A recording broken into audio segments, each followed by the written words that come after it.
Est-ce que vous vous rappelez de ma vidéo où je vous ai parlé du futur des différents smartphones? Vous savez, la vidéo où je disais que cette encoche ignoble qu'on voit partout et qu'on a vu apparaître ces dernières années allait disparaître au profit de quelque chose de moins visible. Il y avait deux grands concurrents, le Slider à la Xiaomi Mi Mix 3 et le Poinçon à la Galaxy S10 ou même au Honor V20. Et dans cette vidéo, j'avais fait un petit sondage et vous étiez un petit peu plus à penser que le Poinçon allait être la mode de 2019 et que le Slider ne serait pas aussi intéressant à développer pour les marques. Et bien aujourd'hui, on va tester le tout dernier téléphone que j'ai dans ma poche maintenant depuis un petit peu plus de 2 semaines de chez OnePlus, le OnePlus 7 dans sa version pro. Salut, c'est Léo de la chaîne TechMaker et aujourd'hui on se retrouve pour un tout nouveau test de ce OnePlus 7 Pro qui vient d'être annoncé aujourd'hui même. Et on va tout de même parler brièvement de son petit frère le OnePlus 7 qui arrivera un petit peu plus tard et voir si ces deux téléphones peuvent valoir le coup aujourd'hui. Et si OnePlus a toujours sa réputation de flagship killer qu'on lui connaissait, autrement dit de tueur de vaisseau amiral. Ouais, flagship killer ça rend un petit peu mieux quand même. Car j'ai pas tourné autour du pot mais le prix de ces téléphones ont vraiment beaucoup augmenté ces dernières années avec une version allant même à 829 €. Alors il y a moyen que la vision ne soit plus la même qu'avant, mais pour autant il y a certaines innovations assez intéressantes qui peuvent rendre ce téléphone incontournable. Car oui, vous avez bien entendu, mais on passe vraiment sur du téléphone avec un prix de téléphone premium aujourd'hui, un peu comme les compères de chez Samsung, Huawei ou encore Apple. Alors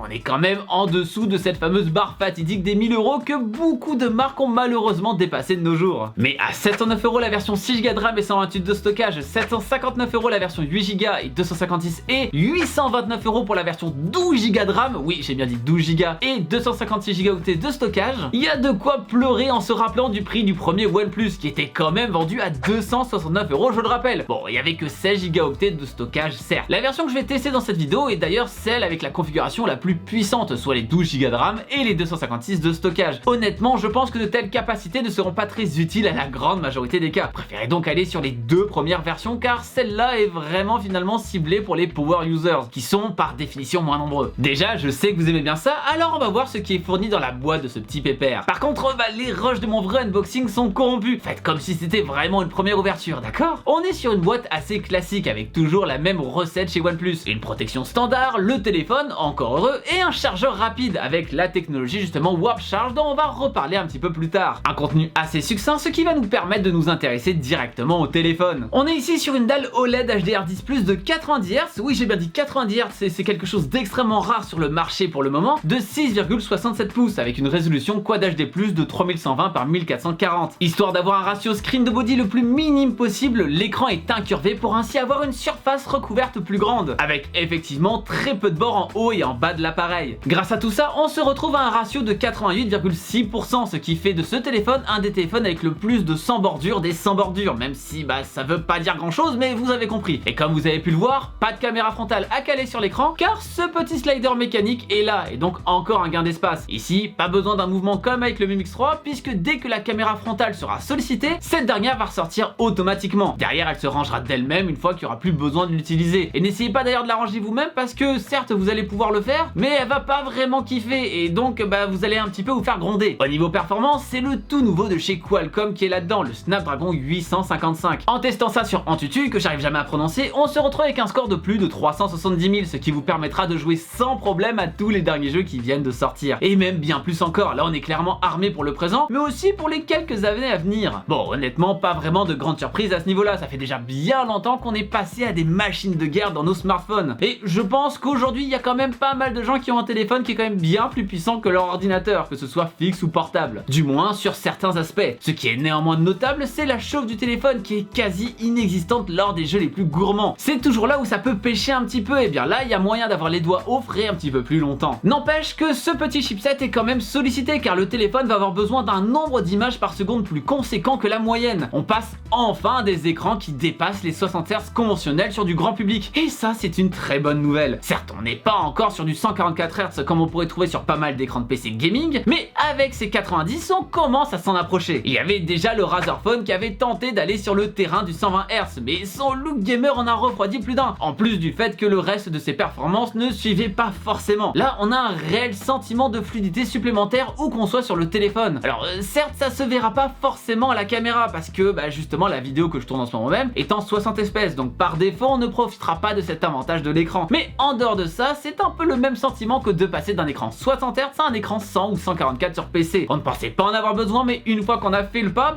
on se rend compte de la fluidité supplémentaire que ça rajoute. Et le retour en arrière vers un écran 60 Hz classique nous donne vraiment l'impression de tenir un objet du passé. Un peu comme ces téléphones au format 16/9 qui sortent encore aujourd'hui, alors que maintenant on a des téléphones 18 ou 19/9 sur le marché. Niveau surcouche, on ne change pas une recette qui marche avec toujours ce fameux Oxygen OS. Sous Android 9 pour l'instant, autrement dit appelé Android Pie. Alors Android 10 ou Q si vous préférez, vient d'être annoncé en bêta lors de la conférence I/O de Google la semaine dernière. Donc il est fort à parier que ce joli bestiau va vite passer sur cette nouvelle version. Oxygen OS est toujours comme à ses débuts, avec presque aucun logiciel préinstallé sur le téléphone, à part les logiciels de migration classiques. Et Netflix, ok, j'imagine qu'un partenariat a été fait pour justement montrer la qualité de l'écran, et qui sait, peut-être dans le futur du contenu en 90 fps spécifiquement pour ce téléphone. Bon, je peux rêver, mais personnellement je kifferais voir ce que ça donnerait sur du contenu avec une fréquence pareille. Surtout qu'on n'a pas l'habitude de voir ça. On sent que le téléphone est vraiment poussé autour de la qualité de visionnage, avec un système stéréo par ailleurs qu'on n'avait pas avant sur les anciens téléphones de chez OnePlus. Bref, grâce à cette surcouche très faible, on peut profiter d'un Android comme il a été pensé à l'origine, sans optimisation de batterie agressive comme on peut trop malheureusement voir sur des concurrents comme Emotion UI chez Huawei, pour ne citer que celui-là, parce que justement je me suis tapé pendant quelques temps et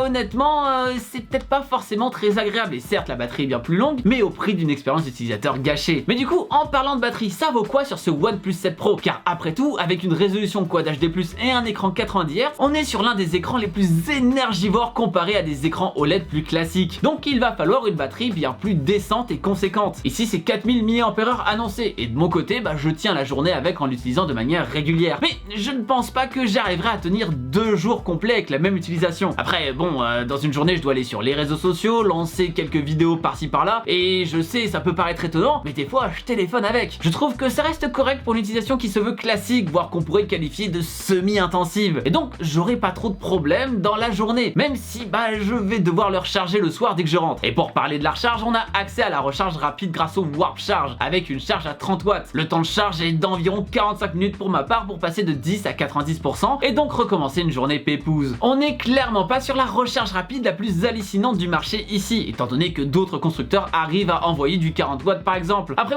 la batterie en partira de moins de tout ça, si vous vous rappelez de ma vidéo sur les mensonges sur les batteries de smartphone. Bon, maintenant qu'on a parlé des caractéristiques communes à tous les téléphones haut de gamme du moment, qu'est-ce qu'il a de nouveau ce téléphone, ce fameux OnePlus 7 Pro? Déjà, le premier truc qui vous vient à l'esprit, c'est forcément cette fameuse caméra qui rentre et qui ressort comme ça. Alors, est-ce que c'est solide ce truc? Est-ce que ça résiste à l'eau? Est-ce que le moteur risque de s'enrayer à force de faire ça et au bout de 3 jours ça sera mort? Eh bien, j'ai quelques réponses, même si en 2 semaines c'est toujours compliqué de voir sur du long terme. Il est annoncé un nombre de 300 000 ouvertures possibles grâce au moteur, ce qui correspond à 150 fois par jour pendant 5 ans, ce qui va permettre d'entendre son petit moteur quelque temps quand même. Alors j'ai essayé de le faire souffrir un maximum en l'activant à chaque fois que j'allume le téléphone, justement pour utiliser Face Unlock, dont on va reparler plus tard, et pour le moment j'ai pas eu de problème particulier. Pour ce qui est de la résistance à l'eau, OnePlus ne passe jamais les certifications IP qui permettent de le faire savoir aux consommateurs, que ce soit IP67, 68, 57, 58, etc. Et ici, apparemment c'est pas le cas, ou en tout cas si la caméra frontale est sortie. Alors faites attention quand même si vous voulez aller dans l'océan avec ce téléphone, parce que c'est peut-être pas le plus recommandé, même si je vois pas forcément l'intérêt. Néanmoins, pas trop de soucis avec la poussière qui pourrait s'incruster à l'intérieur. D'ailleurs, ce moteur vous allez bien le solliciter, surtout si vous utilisez Face Unlock comme je viens de le dire, qui va vous permettre de déverrouiller votre téléphone grâce à votre visage. Alors au début, je me suis dit que ça allait être quand même assez lent, étant donné que la caméra doit sortir et puis derrière nous reconnaître. Et finalement ça va, parce que hop, il y a juste besoin de le verrouiller, la caméra va sortir, va me reconnaître automatiquement et le verrouillage est quand même assez rapide. Sinon vous pourrez toujours utiliser le capteur d'empreinte qui se trouve sur l'écran juste ici. Bon, c'est pas le plus rapide du monde, mais clairement pour un capteur d'empreinte qui se trouve sous l'écran, on est dans la moyenne niveau vitesse d'exécution. C'est-à-dire c'est moins rapide qu'un capteur d'empreinte classique, mais ça fait le taf et c'est pas non plus atroce. Niveau solidité, on sent que ça va pas se décrocher, mais qu'il faut pas faire trop l'idiot quand même avec. Si on force un petit peu, on peut réussir à sentir un léger jeu lorsqu'on fait comme ça avec. Donc ouais, j'irai pas jusqu'à le tenir comme ça, mais pour autant je ne pense pas que ça risque de céder facilement. Surtout qu'en cas de chute, le téléphone va réagir rapidement, hop, en cachant la caméra, et ce dernier va voir la caméra cachée avant la fatalité. Derrière, niveau nouveauté, on a aussi un nouveau mode zen que je trouve un intéressant mais malheureusement aujourd'hui très peu exploité. Il est en effet possible de rendre le téléphone inutilisable pendant 20 minutes. Alors à quoi ça sert vous me direz? Eh bien grâce à cette période de temps et cette fonctionnalité, vous pourrez travailler tranquillement sans qu'une notification sur Candy Crush vienne vous embêter ou alors l'envie de slacker sur Twitter d'un coup vous vienne à l'esprit. Dans l'idée, je trouve ça intéressant mais malheureusement il est impossible de changer la durée. Et si par exemple on est sur un système de pause très précis comme la méthode Pomodoro avec des temps de travail de 25 minutes et des pauses de 5 minutes, eh bien il ne sera pas possible de le respecter. Néanmoins cette feature va arriver directement avec Android Q normalement, à voir si ça ne risque pas de faire doublon pour le coup. Enfin niveau photo, il y a aussi une nette amélioration. Ça a toujours été la bête noire des nouvelles entreprises qui se lancent sur le marché des smartphones ces dernières années. Et pas mal ont compris que beaucoup de gens n'achètent plus un smartphone mais un photophone de nos jours, même si c'est pas forcément mon cas. Surtout à ce prix là, encore une fois, certes où on n'est pas sur de l'entrée de gamme ni du milieu de gamme. Avec l'évolution du prix des différents appareils, il était obligatoire d'améliorer aussi cette caractéristique. Mais qu'est-ce que ça vaut ce triple capteur ainsi que la caméra qui sort? En caractéristique pure, c'est un capteur de 16 mégapixels qu'on va trouver sur ce petit slider et derrière un triple caméra en dorsale avec un zoom optique x3 en 8 mégapixels, un grand angle en 16 et un capteur principal de 48 mégapixels. Niveau qualité photo, je trouve qu'on est sur du hockey tiers. Je m'attendais à un truc mieux effectivement au vu des différents capteurs sur les anciens téléphones, mais pour autant je trouve pas les photos forcément transcendantes. Par contre le capteur frontal est une bonne surprise, mais on en parlera après. Grâce aux 3 différents capteurs qu'il y a à l'arrière, il est donc possible de prendre différentes photos par rapport à la situation, que ce soit très éloigné justement avec le zoom ou rapproché avec le grand angle. Et il est même possible de zoomer jusqu'au x10, mais ça ne servira pas forcément à quelque chose étant donné que le zoom optique ne va pas plus loin que x3 et le reste étant uniquement numérique. Et donc avec la perte de qualité qui sera inévitable. Pour ce qui est du mode portrait, le détourage est très léger lorsqu'on laisse par défaut. Pour autant, je préfère ça à certains détourages qui sont vraiment trop abusés sur d'autres modèles. Par ailleurs, ce mode fonctionne aussi en selfie. Et pour parler rapidement justement de ce capteur de selfie, je le trouve assez bon en général. Par contre, au niveau de la qualité selfie, il y a un très grand pas en avant qui a été fait parce qu'avant c'était vraiment brouillon. On a aussi un mode appelé Night Shot qui peut vous aider à faire des photos de nuit, un truc qu'on trouve maintenant sur tous les téléphones qui est quand même assez puissant je trouve. Alors on est bien évidemment pas encore au niveau de ce que proposent les Google Pixel, mais encore une fois il y a une bonne amélioration à ce niveau là. Enfin niveau vidéo, on a une stabilisation numérique classique, ce qui va nous permettre justement de stabiliser numériquement nos différents plans. Encore une fois je trouve qu'on est vraiment dans le hockey tiers. En définitive niveau qualité photo et vidéo, en tant qu'utilisateur casu sur ce milieu là, c'est pas forcément ce téléphone qui me donnera le plus cet effet waouh que j'ai pu avoir avec d'autres. Les couleurs sont certes bonnes, mais je trouve que le traitement de l'image n'est pas forcément à mon goût, et du coup pas possiblement le meilleur par rapport à mes différentes attentes. Mais je pense que les résultats que j'ai pu avoir peuvent plaire à certains plus puristes. Par ailleurs, je vous conseille toujours de vous fier à plusieurs tests caméra comme toujours sur des tests de smartphone lorsque vous voulez connaître la qualité photo et vidéo de ces derniers, car les avis sont souvent très subjectifs et je pense qu'il est bien plus préférable d'avoir plus qu'un seul avis tranché comme le mien qui n'est pas du tout celui d'un photographe par exemple. Et ouais, je suis plus un techie moi, la photo c'est pas mon créneau, donc je préfère des photos un peu plus vives. Mais alors, qu'est-ce qui manque à ce téléphone finalement? Parce qu'il y a plein de trucs très sympas. Et bien déjà certains vont reprocher comme d'habitude l'absence de prise jack juste en dessous du téléphone. Le truc c'est que c'est devenu une norme sur les téléphones dits premium et donc